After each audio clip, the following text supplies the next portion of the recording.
नमस्कार बंधुरा प्रमिलास किचेने आपनादेरके स्वागत। आजकेर आमार रेसिपि सयाबिनेर भर्ता।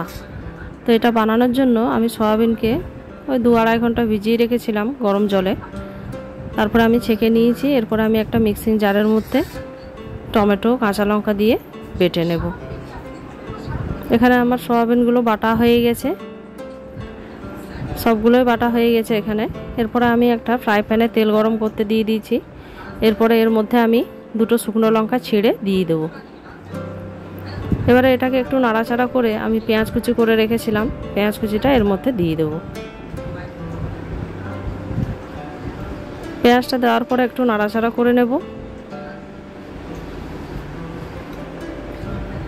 একটু ভাজা হয়ে গেলে এরপরে আমি একটু রসুন থেতো করে রেখেছিলাম 6-7টা, ওটা এর মধ্যে দিয়ে দেব।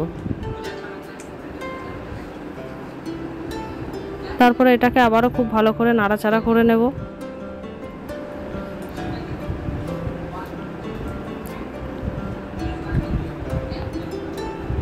এটা একটু ভাজা ভাজা হয়ে গেলে তারপরে আমি একটু আদা রসুন বাটা এর মধ্যে দিয়ে দেব।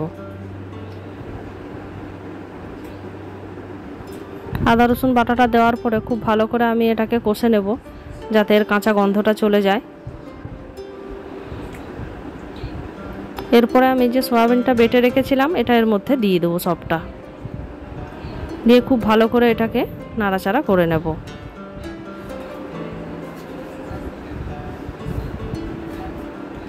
এটা করতে একটু টাইম লাগবে।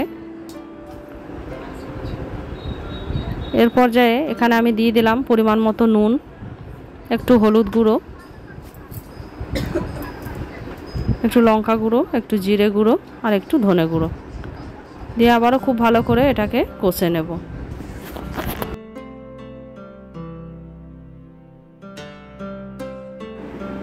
এটা কষার সময় আমি আঁচটাকে কমিয়ে দিয়েছি, কারণ জোরে আঁচটা বাড়িয়ে দিলে তখন এটা লেগে যাবার ভয় থাকে। তো দেখুন এটা আস্তে আস্তে করে আমি খুব ভালো করে কষে নিচ্ছি।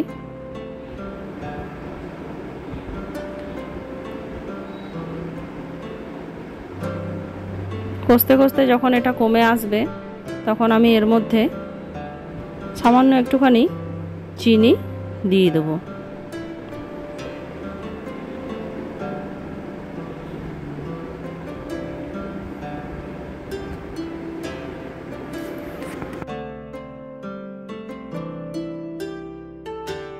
এখানে আমি চিনি দিয়ে দিয়েছি। এরপরে আমি হাফ লেবুর রস এর মধ্যে দিয়ে দেব, দিয়ে আবারও খুব ভালো করে এটাকে নাড়াচাড়া করে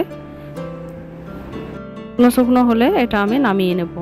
আমার এই সয়াবিনের ভর্তার রেসিপি যদি আপনাদের ভালো লাগে অবশ্যই একটা লাইক করবেন, কমেন্ট করবেন এবং সাবস্ক্রাইব করে আমার পাশে থাকবেন। দেখা হবে অন্য কোনো এক রেসিপি নিয়ে। আজকে এই পর্যন্তই। নমস্কার।